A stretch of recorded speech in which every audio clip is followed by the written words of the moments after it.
Sir మనం ఆంధ్రప్రదేశ్‌లో చూస్తున్నాం సార్. విస్తృతంగా వరదలు రావడం, విజయవాడ మొత్తం కూడా మునిగిపోయింది సార్. అయితే ఈ వరదలకు గల కారణం కొల్లేరు సరస్సు అండ్ బుడమేరు ఈ రెండిటి వల్లే ఈ వరదలు విస్తృతంగా వచ్చాయి. ఆపరేషన్ కొల్లేరు కూడా ఫెయిల్ అయింది అని చెప్పేసి అనుభవజ్ఞులైన ఇంజినీర్లయితే చెప్పడం చూస్తున్నాం సార్.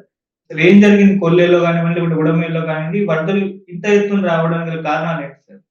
ఇప్పుడు విజయవాడ వరదలు మనం చూస్తున్నాం.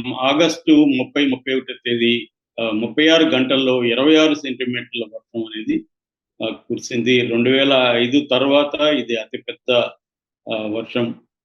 దానివల్ల ఇప్పుడు దాదాపు 15 మంది చనిపోయారు. కొన్ని వందల పశువులు చనిపోయినాయి. కొన్ని వేల కోట్ల ప్రాపర్టీ నాశనం అయిపోయింది. 3,00,000 మంది ప్రజలు వరదల్లో ఇప్పటికీ చిక్కుకొని ఉన్నారు. వాళ్ళకి ఆహారం కూడా దాదాపు 30, 40% ప్రజలకి ఆహారం అందలేదని చెప్తున్నారు. చంద్రబాబు చేసిన ఫోన్ సర్వేలో కూడా 30% పీపుల్‌కి ఆహారం అందలేదని తెలిసింది. చంద్రబాబు కూడా చాలా ఆగ్రహంగా ఉన్నాడు. అధికారుల మీద, మంత్రుల మీద. ఈ కాంటెక్స్ట్‌లో అసలు కారణాలేంటి అనేది ఇప్పుడు చర్చిస్తున్నాడు. ఎప్పుడైనా కూడా ఇటువంటి ప్రమాదాలు జరిగినప్పుడు తక్షణ కర్తవ్యం బాధితులకి సహాయక చర్యలు అందడం, ఫుడ్డు, మిగతా విషయాలు మందులు, పాలు, నీళ్లు ఇవి అందించడం. దాని తర్వాత అసలు దీనికి కారణాలేమిటి? ఎటువంటి భవిష్యత్తులో రాకుండా ఉండాలంటే ఏం చేయాలి? అనేది కూడా చర్చించుకోవడం అవసరం. ఈ యాంగిల్‌లో కొంతమంది ఈ రంగాల్లో పనిచేసిన ఇంజినీర్లు, ఎన్విరాన్మెంటలిస్టులు బయటకొచ్చి మాట్లాడుతున్నారు. వాళ్ళేం మాట్లాడారనేది మనం చూద్దాం. ఇందులో ప్రధానంగా 2 విషయాలు. ఒకటి కొల్లేరు కొంప ముంచింది. అంటే ఆపరేషన్ కొల్లేరు ఫెయిల్యూర్ కావడం వల్లనే ఈ ప్రమాదం జరిగిందనేది ఒక యాస్పెక్ట్. రెండోది బుడమేరు చుట్టుపక్కల బుడమేరు నది పరివాహక ప్రాంతం ఏదైతే ఉందో దాన్ని ఆక్యుపై చేసుకొని కాలనీలు కట్టేశారు. అందువల్ల కూడా ఈ ప్రమాదం చోటు చేసుకుంది. వరదలకి 2 కారణాలు అని చెప్తున్నారు. ముందుగా కొల్లేరు గురించి మనం బ్రీఫ్‌గా చెప్పుకుందాం.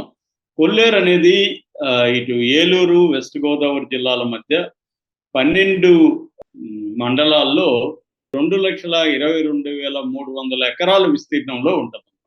ఇది చాలా పెద్దది. సో, ఇందులో ఈ ఏరియాలో 122 గ్రామాలున్నాయి. అయితే ఇక్కడ ఏం జరిగిందంటే పర్యావరణ పరిరక్షణ కోసం కొల్లేరును కాపాడాలని చెప్పి కొల్లేరు అభయారణ్యంగా ప్రకటించారు.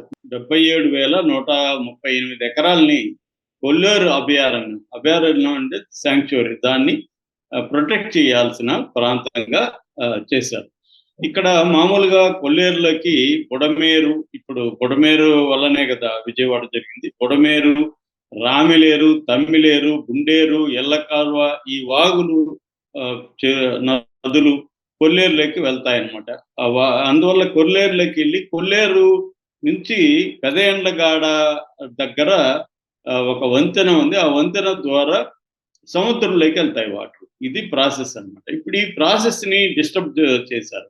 ఇప్పుడైతే ఆ వంతెన దగ్గర 12 అడుగుల నీళ్లుంది. అది గాని ఇంకొక అడుగు పెరిగితే దాదాపు 13 లంక గ్రామాలు మునిగిపోయే ప్రమాదం కనిపిస్తుందంటున్నారు. మళ్ళీ 5వ తేదీ అంటే రేపు పెద్ద ఎత్తున వర్షం కురవబడబోతుంది.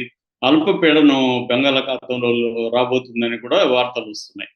సో, అందువల్ల ఇది జరిగింది.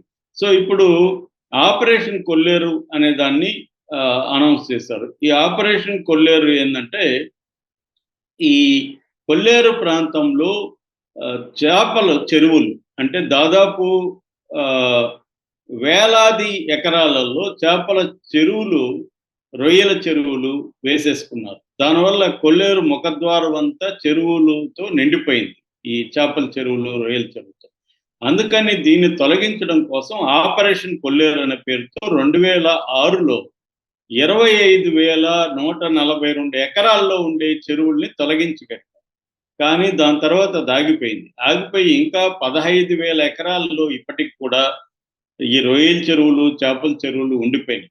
అందువల్ల కొల్లేరులోకి బుడమేరు కావచ్చు, మిగతా నేను చెప్పిన లిస్టులో ఉండే చెరువులన్నీ నదులు అన్నీ కూడా కొల్లేరు చెరువులోకి వెళ్లకుండా, సరస్సులోకి వెళ్లకుండా ఇవి అడ్డుకుంటున్నాయి. అందువల్ల వెనక్కి తన్నుతుంది. వరద వెనక్కి తన్నుతుంది. ఇది గాని సాఫీగా వెళ్ళి ఉంటే ఇప్పుడు చాలా వరకి ఈ స్థాయిలో ఉండేది కాదు.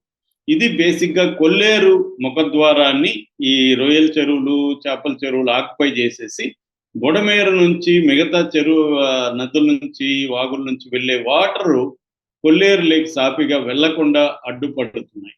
ఇది మానవ తప్పిదమే. జగన్ మానవ తప్పిదం అన్నాడని విమర్శించారు. జగన్ చెప్పిన మానవ తప్పిదం ఏంటంటే చంద్రబాబు ఇంటి కోసం ఇది 11 గేట్లు బుడమేరు దగ్గర ఎత్తేసారు. దానివల్ల మానవ తప్పిదం ఇదని జగన్ చెప్తున్నాడు. కానీ నిజానికి దీనికి చంద్రబాబు బాధ్యుడు, జగన్ బాధ్యుడు, అన్ని పార్టీల వాళ్ళు బాధ్యులు. ఎందుకంటే ఈ చెరువులు ఒక పార్టీ వాళ్ళదే కాదు.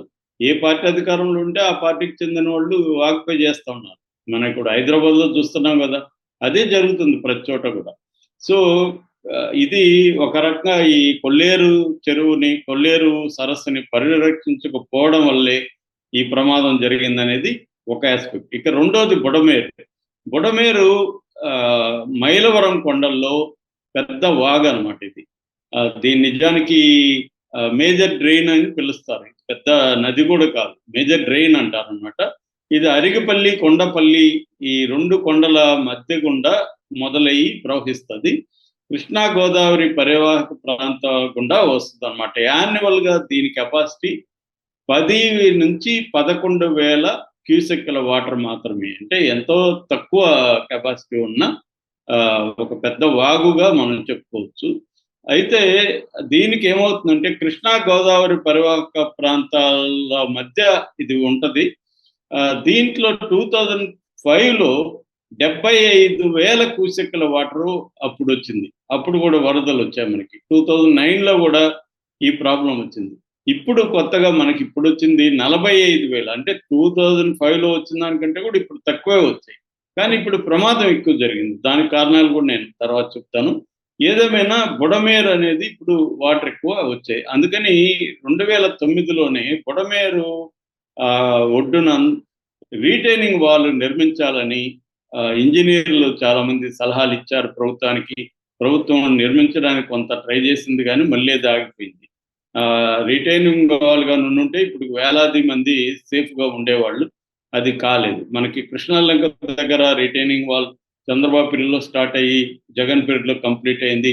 వాళ్ళిద్దరిని కూడా అభినందించాలి మనం, చంద్రబాబుని, జగన్ని. ఆ రిటైనింగ్ వాల్ వల్ల ఇప్పుడు కృష్ణాలంక ఏరియాలో ఉండే ప్రజలు సురక్షితంగా ఉండడానికి ఆ రిటైనింగ్ వాల్ ప్రధాన కారణం.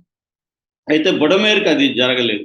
సో ఇదేమైందంటే బుడమేరు పరివాహక ప్రాంతం మెల్లగా వచ్చి సింగనగర్ దగ్గర విస్తరిస్తుంది. అక్కడ ఏమైనాయంటే రియల్ ఎస్టేట్ బ్యాచ్, అన్ని పార్టీల వాళ్ళు ఉన్నారు ఇక్కడ. తెలుగుదేశం, జనసేన, వైసీపీ అని కాదు, అన్ని రకాల పార్టీల దీంట్లో ఉన్నారు. వాళ్ళు ఏం చేశారంటే వెంచర్లు వేసి మిడిల్ క్లాస్ రేట్లు కూడా పెట్టారు అట్రాక్ట్ చేయడానికి. దాంట్లో మిడిల్ క్లాస్ అంతా కూడా ఏమైంది, తక్కువ రేట్లకు వస్తుంది, మంచి కాలనీ డెవలప్ అవుతుంది ఇక్కడ అని చెప్పి కొనేశారు అక్కడ. సో ఇప్పుడు ఎక్కడైతే ఈ కాలనీలు ఏర్పడ్డాయో అవే ఇప్పుడు మునిగిపోయినాయి. అవే మనకి సింగనగర్ కావచ్చు, రామకృష్ణాపురం కావచ్చు, నందమూరి నగర్ కావచ్చు, నున్నా కావచ్చు, 1 టౌన్ కావచ్చు, కృష్ణలంక, ఇబ్రహీంపట్నం, ఇవన్నీ మునిగిపోవడానికి ప్రధాన కారణం బుడమేరు పరివాహక ప్రాంతాన్ని ఆక్యుపై చేసి కాలనీలు కట్టేశారు. ఇది మేజర్ గా మనకి జరుగుతుందన్నమాట.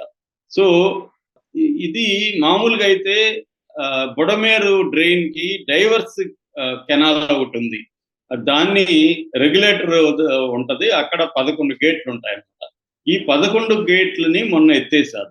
దీనివల్ల కూడా మామూలుగా పవిత్ర సంఘం దగ్గర కృష్ణానదిలో కలిసే వాటర్ ఇటుపక్క వచ్చేసి విజయవాడ నగరానికి వరదలు రావడానికి ఇది కూడా ఒక కారణం. జగన్ ఈ పాయింట్ అయితే చెప్పాడు, అది చంద్రబాబు కోసం ఎత్తారని చెప్పారు, కానీ ఇది కూడా ఒక కారణం అని ఇంజనీర్లు చెప్తున్నారు.